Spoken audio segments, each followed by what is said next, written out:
Hi everybody, and welcome to the next session of our training. Thank you guys again for coming back to these and watching and listening to them and helping to just get yourself a little more educated and ready for our journey.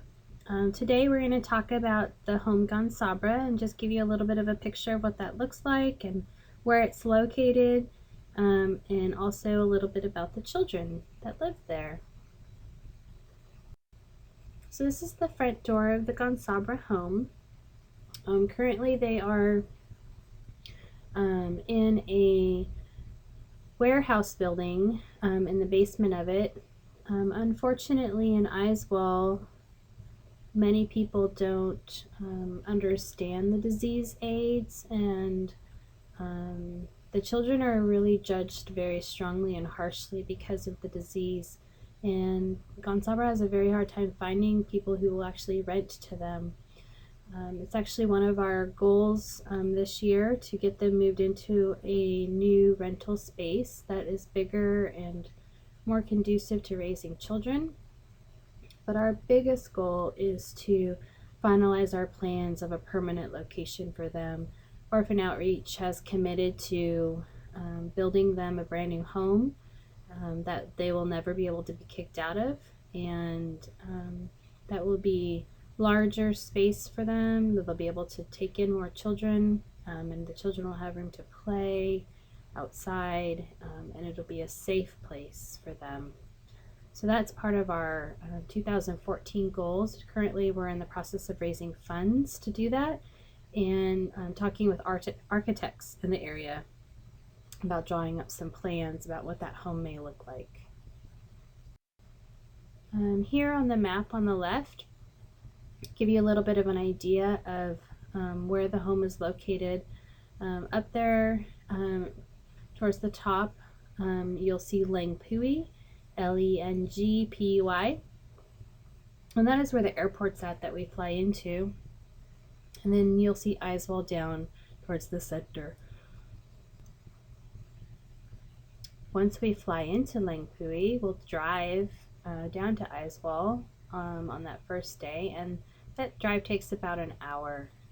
Once we arrive into Iswell, we'll check into our hotel, and our hotel is only about a 15-minute drive to the home.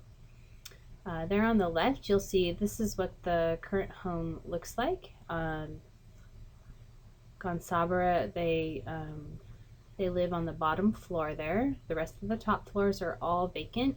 This is actually an old warehouse building, actually a manufacturing plant building, and the landlord is in the process of turning this into a hospital. And in the meantime, while he's going through his remodel to make it into a hospital, he is allowing Sabra to live in the bottom floor, and we are very grateful for him for that. Because before he rented this space to them, Sabra actually had no place to live. So we're very grateful that he was gracious enough to let them have that bottom floor. Here's a couple pictures of the inside, and you can see how they've made not a great situation and made the best of it. They've put up some temporary walls to create some bedrooms. Here you can just see some of the bunk beds that the kids sleep in and some of the cribs that the babies sleep in. And this is the kitchen, and this is where they cook for the 25 children and the staff. They do a very good job of cooking with the limited resources that they have. Most of us would agree that this looks like a camp stove, something that we would use very temporarily, and this is what they've used for quite some time to feed the entire home. Again, when we build them a new place, it's our dream that they would have a real kitchen and have better resources to cook for the children and to store their things for their kitchen and for all of the cooking that they need to do. This is the living room space. This is where we hang out and we do all of our songs and our Bible teaching, and we do a lot of hanging out in the evenings in this space.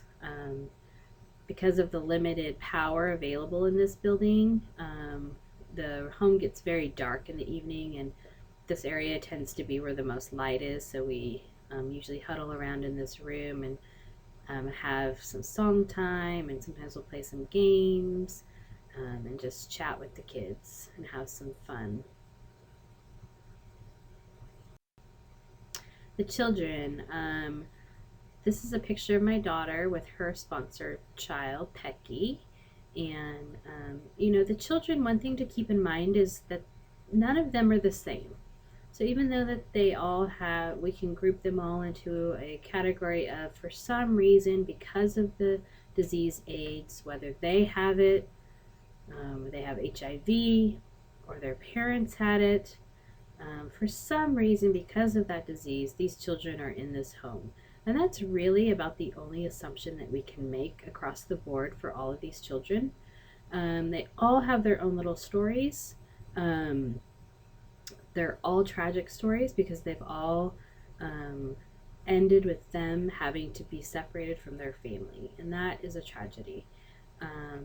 So, I just want to be really careful. I'm going to tell a couple of stories with some kids, but every single one of the 25 children all have a very unique story and a very unique past that they are living with and trying to recover from. So here's a picture of a group of the kids. This is when we were playing games, and you can see that they're smiley and excited to be there. These kids, they love to play. At heart, they're children. And that is something that Lucy, the director at Sabra, is so passionate about, that many of these kids have had to be adults. They've had to live on the streets. They've had to figure out how to survive on their own. They've taken care of ailing parents. They've taken care of smaller siblings. And a lot of them have come into the home with the feeling that they have to control, that they have to be the one in charge. Because in the past, their survival has depended on that. And so one of the first things that Lucy does when these kids come in is she teaches them how to be children again. She teaches them how to play, how to laugh. They all have chores, just like all of our kids have chores here, but they're normal sized chores that kids should have. She wants these kids to climb trees. She wants them to be out playing soccer. She wants them to be meeting up with their friends and just doing things that kids do. And so it's so fun to just play with these kids and give them that opportunity to laugh and smile. Some of the kids there at the home, like our little friend Kima here, they're pretty sad because they're still working through their story. Kima has been at the home for a couple of months, and this poor little guy, his soul is just sad. He's not just a fussy baby. It's not just he woke up one morning and just had a bad day. He's just sad. And I really think that he's just missing that contact with a mom, because he tends to be the most happiest if he's being held. But as you can imagine, in a home of 25 children, one child can't be held all the time. And so he just has a tough little story, just like all of them. And he's just missing something in his life. And he's working through it, just like all of the children. But the hard part about him is that he's so little. It's hard to help him recover through this.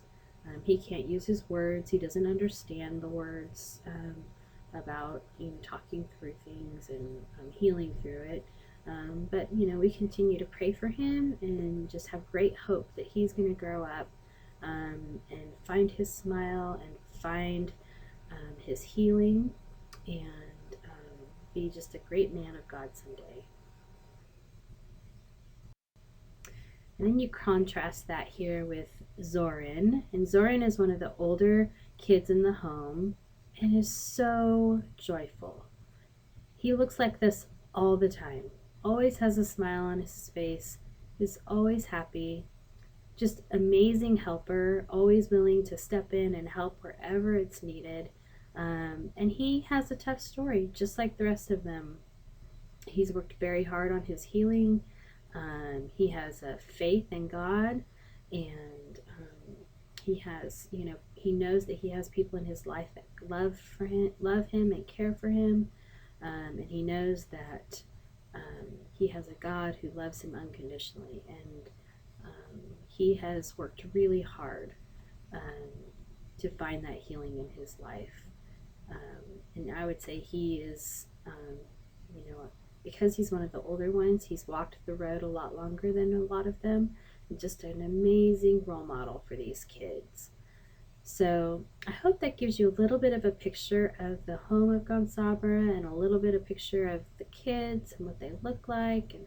And I just thank you again for catching up with me on these training videos, and I will see you at the next session.